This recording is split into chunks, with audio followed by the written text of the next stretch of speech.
Okay, so I'm very glad to hear this because I really was afraid. I thought, my Combichrist before supports Rammstein. Then, oh God, with that audience, the poor one. But I'm very glad to hear it now that it worked. It worked really well, yeah. Okay, when a very famous band like Combichrist supports a even more famous band like Rammstein, so it's always kept and stuck with the hope to extend the fan base and to draw more people draw attention to your work, to your music. Did you manage it? For example, did you reach more fans? Did you get more postings, for example, of fans who of people who never knew you before? Yeah, we definitely felt the difference, and that was the cool part afterwards was we would go out and we could still be loyal to our old fans with what we were doing, and still there was still more people showing up, and so it kind of in one way it got more people to. Not only did we get exposed to a bigger audience, but it seemed like there were more people suddenly in the scene as well, pulling the people who was interested normally only in Rammstein was suddenly now being more and more interested in other things in the industrial scene too. So it seemed like for me it was a win-win situation after the tour because we got a bigger crowd and more people got interested in the dark scene.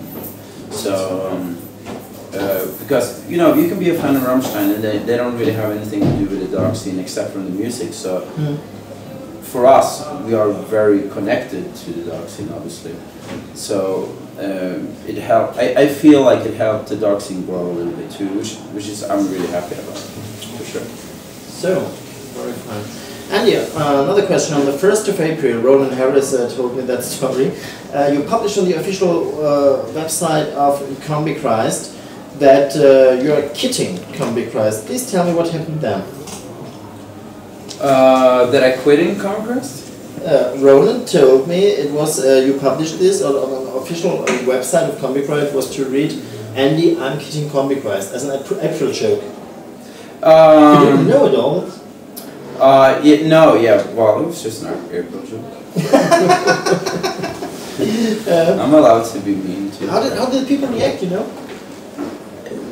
It was kind of like, if you stop, I'll do it, and it was pretty dramatic. It was pretty dramatic, but it was quite funny, you know. It was quite funny how people reacted to it. It was like people like you have some super fan, and we love them, of course, we love them for it. But sometimes it's just, you know, it's just kind of to the point where it's a little funny when you get that crazy. But and it's like, but I just got the logo tattooed on my face. Yeah, no, but no, it was just a joke, but it was still funny. Okay. Yeah, Roland supposed some suicidal tendencies at their fans. Okay, last question to you, Andy. It's a question about your last album, Making Monsters, and it was, in my opinion, it was a very unusual album with new sound, with innovative sounds. It's a development, without any doubt. And I had some problems when I heard first the album, but meanwhile, I like it. Explain in a few sentences the differences between Making Monsters and the album you released before, and in your own words, perhaps. Just like you said, it's just evolving. It's just progress, and the main thing is, for me, the latest album and the first album is very similar in one way, because it's similar in the way that I did what I wanted to do, and not necessarily what the fans expected me to do. Okay, this could be a reason. Yeah. And this is kind of the difference of the involving thing on all the albums. It's like that. If it's different, it's because I wanted to do it, not necessarily because I want to try something new, but it's just what I wanted to do when I was working on it. Plus, I wrote the album after a lot of touring. So you bring a little bit different atmosphere back with you into the studio when you're writing. It's a little bit of inspiration from being on the road. It's a little bit of inspiration from the other members in the band. You know, like a little bit of that feeling from the live play and everything back with you. Who knows? Next album maybe it's even more electronic, or maybe it's even more rock, maybe it's even more industrial, maybe, I don't know it yet right now, because I don't know this until I actually write the album. And that's the most important thing with Combichrist. It's supposed to be real, it's supposed to be innovating, it's supposed to be a genuine music that comes from me, and not something that is released because people just because people want it. I think it's only one band who's really good at doing this, and this is AC/DC. You know, who release everything over and over and over again. You know what you buy there. Yeah, but they're good at it, and it works. But that doesn't work for me. It needs to be different. It needs to be feel like I didn't really do this before. That's the most important thing.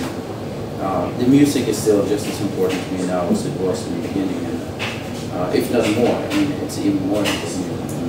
That's about it, you know. That's the reason why it can change. Okay, so we can be surprised about the next album of Combichrist. Maybe. What we will expect from. Thank you very much, Andy from Combichrist, for the time you spent once again with me. You have a smoke? Yeah. Do you want to smoke? No, you don't have cigarettes. No. Yeah. Last but not least, wir müssen noch sagen, our charity project, Combichrist supports us. Oh, I'm sorry, Andy. Combichrist supports us for the children who are sozial benachteiligt, have social defects. Combichrist, you can on the auction get this poster signed with all members from Combichrist. Also das ist ein handsigniertes Poster, 2 Stück hat der Jason uns von Combichrist zur Verfügung gestellt. Ihr könnt das in unserer Auktion für die Kinder erwerben. Thank you very much for supporting our charity project for the children here at Baden-Württemberg. To get their meals, their medicine, and all that they need. And have a good time. Nice gig tonight. Thank you. Thank you. And you know, today we are all demons. Every day. Thank you. Thank you.